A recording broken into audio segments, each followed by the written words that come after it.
বিশ্বনবী হাসান আর হোসেনকে এই দোয়াগুলো পড়ে ফু দিতেন। হাসান হোসেনকে তাবিজ পড়ায় নাই কখনো। বিশ্বনবী একটা স্পেশাল দোয়া পড়তেন, বুখারীর বর্ণনা, আউযু বিকালিমাতিল্লাহি তাম্মা মিন কুল্লি শাইতানিন ওয়া হাম্মা ওয়া মিন কুল্লি আইনিন লাম্মা।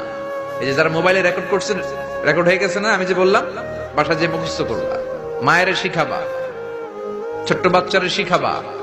এগুলো পড়ে ফু দিলে কোনো জিন পুরি সামনে আসতেই পারবে না। এগুলো নাই মুসলমানের, তাবিজ লাগে। কি লাগে?